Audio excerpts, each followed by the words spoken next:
साथीहरु जावास्क्रिप्ट को बेसिक प्रब्लममा तपाईहरुलाई स्वागत छ र साथीहरु आजको यस भिडियोमा मैले तपाईहरुलाई जावास्क्रिप्टमा प्यालिन्ड्रोम नम्बर कसरी चेक गर्ने त्यसको बारेमा बताउन गइरहेको छु। त्यसैले भिडियोलाई अन्तिमसम्म हेर्नु होला। Now let's begin the video. र साथीहरु सबैभन्दा पहिला जानौं प्यालिन्ड्रोम नम्बर भनेको के हो।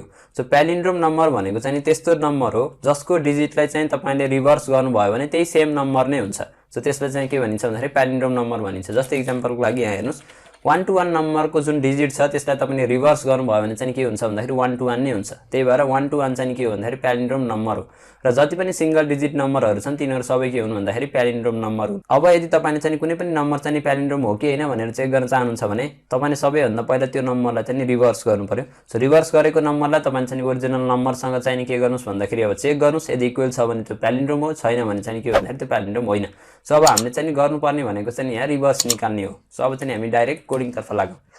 अब युजरबाट इनपुट लिनको लागि म चाहिँ एउटा भेरिएबल क्रिएट गर्छु लेट नम भनेर। त्यसपछि यसमा चाहिँ तपाईले के दिनुस् भन्दाखेरि प्रम्प्ट, त्यसपछि यसमा चाहिँ हाम्रो एन्टर अ नम्बर है, इन्टर अ नम्बर। अब त्यसपछि हेर्नुस् अब युजरले चाहिँ नम्बर दिन्छ। अब हामीले चाहिँ यहाँ चाहिँ के गरौँ भन्दाखेरि व्हाइल लूप युज गरौँ। सो व्हाइल अब सबै कुरा म चाहिँ एक्सप्लेन गर्छु है किन गरिरहेको छु सबै भन्ने कुरा। सो यसमा चाहिँ तपाईले के दिनुस् भन्दाखेरि नम नट इक्वल टु 0 भनेर दिनुस्। अब त्यसपछि हेर्नुस् है सबैभन्दा पहिला चाहिँ हामीले के निकाल्न आवश्यक छ भन्दाखेरि जस्तै एक्जाम्पल लागि यहाँ हेर्नुस् हाम्रो चाहिँ 1 2 3 भन्ने नम्बर छ भने तपाईले चाहिँ यसको लास्ट डिजिट चाहिँ निकाल्न आवश्यक छ। अब लास्ट डिजिट निकाल्न चाहिँ एकदमै सिम्पल छ। तपाईले चाहिँ के गर्नुस् भन्दाखेरि यसमा चाहिँ एउटा भेरिएबल क्रिएट गर्नुस् लेट rem भनेर र यसमा चाहिँ तपाईले के दिनुस् भन्दाखेरि जुन हाम्रो चाहिँ नम्बर हुन्छ नि नम त्यसपछि यसमा चाहिँ तपाईले मोड 10 गर्नुस् है। तपाईले चाहिँ कुनै पनि नम्बरलाई चाहिँ 10 ले डिवाइड गरेर जति रिमाइन्डर बाँकी रहन्छ त्यो भनेको चाहिँ के हो भन्दाखेरि लास्ट डिजिट हो। त्यसपछि हाम्रो चाहिँ लास्ट डिजिट आउँछ। अब तपाईले रिभर्स निकाल्नको लागि चाहिँ एउटा फर्मुला फलो गर्न सक्नुहुन्छ। त्यसको लागि तपाईले के गर्नुस् भन्दाखेरि लेट बाहिर चाहिँ दिनुस् हैन रिभर्स इक्वल टु 0 भनेर दिनुस् र यसमा चाहिँ के गर्नुस् भन्दाखेरि रिभर्स इक्वल टु तपाईले यहाँ चाहिँ के गर्नुस् भन्दाखेरि रिभर्स इन्टु तपाईले चाहिँ 10 गर्नुस् है प्लस तपाईले चाहिँ जुन हाम्रो रिमाइन्डर छ त्यो गर्नुस्। अब त्यसपछि तपाईले चाहिँ के गर्नु पर्यो भन्दाखेरि अब हेर्नुस् त तपाईले चाहिँ 1 2 3 को चाहिँ लास्ट डिजिट निकालिसकेपछि अब तपाईले चाहिँ यो 1 2 को लास्ट डिजिट चाहिँ निकाल्नु पर्यो। सो त्यसको लागि तपाईले चाहिँ के गर्नु पर्यो भन्दाखेरि जुन हाम्रो नम्बर छ यसलाई चाहिँ तपाईले के गर्नुस् भन्दाखेरि नम्बर डिवाइड बाइ 10 गर्नुस्। सो डिवाइड बाइ 10 गर्नुभयो भने तपाईले यो अगाडिको चाहिँ नम्बर पाउनुहुन्छ 12 पाउनुहुन्छ। त्यसलाई चाहिँ तपाईले मोड 10 गर्नुभयो भने चाहिँ तपाईले लास्ट डिजिट पाउनुहुन्छ।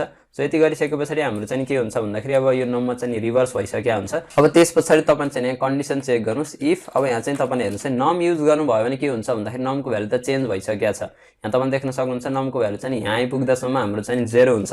सो त्यही भएर तपाईले यसलाई चाहिँ एउटा टेम्पोररी भेरिएबलमा राख्नुस् अनि लेट टेम्प इक्वल टु यहाँ चाहिँ तपाईले नम भनेर दिनुस् है एनएम नम भनेर दिनुस्। अब त्यसपछि यसमा चाहिँ तपाईले के गर्नुस् भन्दाखेरि हाम्रो टेम्प र इक्वल टु तपाईले चाहिँ रिभर्स भनेर दिनुस् हैन। यो दुईटा हाम्रो चाहिँ इक्वल भयो भने तपाईले चाहिँ कन्सोल डट लग गर्नुस् हैन। So it is a palindrome number भनेर PALINDROME प्यालिन्ड्रोम नम्बर भनेर है। त्यसपछि तपाईले चाहिँ अब तल आउनुस् हैन एल्समा के गर्नुस् भन्दाखेरि कन्सोल डट लग यसमा चाहिँ तपाईले इट इज नट अ प्यालिन्ड्रोम है PALINDROME प्यालिन्ड्रोम नम्बर भनेर दिनुस्। त्यसपछि सेभ गर्नुस्।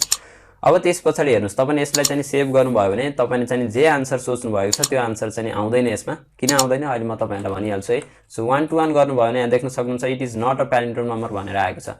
किन भन्दाखेरि यदि तपाईले चाहिँ कुनै पनि नम्बरलाई डिवाइड बाइ 10 गर्नुभयो भने के हुन्छ भन्दाखेरि हाम्रो चाहिँ भ्यालु पोइन्टमा आउँछ। हामीले चाहिँ के चाहन्छौँ भन्दाखेरि अन्ली इन्टिजर पार्ट मात्रै चाहन्छौँ। सो त्यही भएर हामीले यसलाई चाहिँ केमा कन्भर्ट गर्नु पर्यो भन्दाखेरि इन्टिजरमा कन्भर्ट गर्नु पर्यो। सो त्यसको लागि तपाईले के गर्नुस् भन्दाखेरि यसमा चाहिँ पार्स इन्ट भन्ने मेथड चाहिँ युज गर्नुस्। त्यसपछि यसलाई सेभ गर्नुस्। अब मैले चाहिँ यहाँ 1 to 1 भनेर हाने। त्यसपछि यहाँ देख्न सक्नुहुन्छ इट इज अ प्यालिन्ड्रोम भनेर आएको छ। त्यसैगरी अब म चाहिँ 1 2 3 भनेर हाने भने यहाँ देख्न सक्नुहुन्छ it is not a palindrome number भनेर आएको छ है। सो म चाहिँ अब सिंगल डिजिट हान्छु है जस्तै 2 हान्छु। त्यसपछि यहाँ देख्न सक्नुहुन्छ it is a palindrome number भनेर आएको छ। सो यसरी तपाईहरुले चाहिँ के गर्न सक्नुहुन्छ भन्दाखेरि प्यालिन्ड्रोम नम्बर चाहिँ चेक गर्न सक्नुहुन्छ। साथीहरु भिडियो मन परिरहेको छ भने यस्तै प्रोजेक्ट्सहरुको लागि यस च्यानललाई सब्स्क्राइब गर्न नभुल्नु होला र साथीहरु भिडियो लाइक गर्नुको साथसाथै अरु साथीहरुसँग पनि शेयर गर्नु होला। अब यसले चाहिँ कसरी काम गरिरहेको छ त्यसको बारेमा चाहिँ थोरै हेरौं है। सब हेर्नु सबैभन्दा पहिला हाम्रो चाहिँ युजरले लेट्स से एक्जाम्पल लागि 1 2 3 भनेर नम्बर दियो। अब के हुन्छ भन्दाखेरि यसमा हामीले हेर्नुस् है नम चाहिँ नट इक्वल टु 0 0 नभइन्जेलसम्म यो काम गर्ने भनेर भनेका छौं। सो हाम्रो चाहिँ 1 2 3 चाहिँ हाम्रो 0 सँग इक्वल छैन। अब त्यसपछि के हुन्छ भन्दाखेरि हामी चाहिँ यो भित्र आउँछौँ। त्यसपछि हेर्नुस् त यहाँ चाहिँ 1 2 3 अनि मोड 10 हुन्छ। त्यो भनेको चाहिँ आन्सर तपाईले कति पाउनुहुन्छ 3 पाउनुहुन्छ है। सरी 3 पाउनुहुन्छ यसमा चाहिँ। अब त्यसपछि के हुन्छ भन्दाखेरि यहाँ चाहिँ हामीले यो फर्मुला युज गरिरहेका छौँ है। So reverse equal to reverse into 10 plus remainder. अब रिभर्सको भ्यालु त यहाँ देख्न सक्नुहुन्छ 0 छ। सो 0 प्लस हाम्रो चाहिँ रिमाइन्डर कति थियो भन्दाखेरि 3 थियो। भनेपछि हाम्रो चाहिँ रिभर्समा कति गयो भन्दाखेरि 3 भयो। यसमा चाहिँ म r अनि 3 भनेर दिन्छु है। सो रिभर्सको भ्यालु चाहिँ हाम्रो 3 छ। अब त्यसपछि के हुन्छ भन्दाखेरि यो चाहिँ हाम्रो जुन नम्बर छ त्यो चाहिँ डिभाइड बाइ 10 हुन्छ। सो डिभाइड बाइ 10 हुँदाखेरि चाहिँ हाम्रो 123 डिभाइड बाइ 10 भनेको चाहिँ हाम्रो कति आउँछ भन्दाखेरि 12 आउँछ। त्यसैगरी हाम्रो चाहिँ 12 चाहिँ 0 सँग इक्वल छैन, त्यही भएर यसको फेरि रिमाइन्डर क्याल्कुलेट हुन्छ है। डिभाइड बाइ 10 हुँदाखेरि जति आउँछ त्यो रिमाइन्डर चाहिँ क्याल्कुलेट हुन्छ। 12 मोड 10 हुँदाखेरि आन्सर चाहिँ कति आउँछ भन्दाखेरि 2 आउँछ। सो r हाम्रो चाहिँ रिमाइन्डर चाहिँ 2 भयो। अब त्यसपछि हेर्नुस् त रिभर्सको भ्यालु त कति थियो भन्दाखेरि अघि हेर्नुस् है, अघि चाहिँ हाम्रो रिभर्सको भ्यालु 3 थियो। अब यसमा चाहिँ हाम्रो के हुन्छ भन्दाखेरि 3 इन्टु 10 भनेको 30 भयो प्लस अहिले रिमाइन्डर कति छ भन्दाखेरि 2 छ। भनिसकेपछि हाम्रो आन्सर चाहिँ कति आयो भन्दाखेरि 32 आयो यसरी।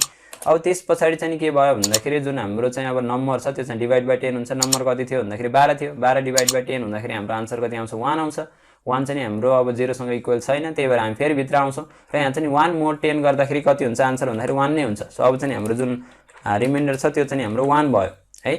अब रिभर्सको भ्यालु चाहिँ हाम्रो 32 थियो। सो 32 इन्टु 10 हुँदाखेरि कति हुन्छ भन्दाखेरि 320 हुन्छ। त्यसैगरी प्लस हाम्रो चाहिँ रिमाइन्डरको भ्यालु कति छ भन्दाखेरि 1 छ। भनिसकेपछि हाम्रो आन्सर चाहिँ कति आयो भन्दाखेरि 321 आयो। सो यसरी चाहिँ हाम्रो यो नम्बर चाहिँ रिभर्स भयो। अब के हुन्छ भन्दाखेरि जुन हाम्रो चाहिँ अब 1 थियो यसमा चाहिँ नम्बर त हाम्रो 1 थियो। सो 1 डिभाइड बाइ 10 हुँदाखेरि आन्सर कति आउँछ 0 आउँछ। सो 0 आउने बित्तिकै यो अब कन्डिसन चाहिँ के हुन्छ भन्दाखेरि फल्स हुन्छ। फल्स भइसकेपछि हामी चाहिँ बाहिर आउँछौँ। सो यसरी चाहिँ यो प्रोग्रामले चाहिँ काम गरिरहेको छ। अब साथीहरु तपाईहरुले चाहिँ अब डिफरेन्ट प्रब्लम चाहिँ सल्भ गर्नु होला हैन। गुगलमा गएर तपाईले चाहिँ डिफरेन्ट प्रब्लम सल्भ गर्न सक्नुहुन्छ है।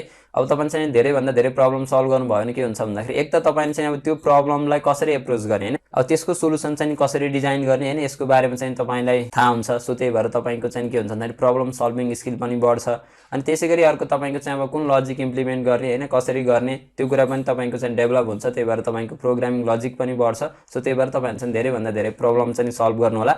र साथीहरु आजको लागि यति नै। म तपाईहरुसँग अर्को इन्ट्रेस्टिङ भिडियोको साथ भेट हुनेछु। Thank you for watching.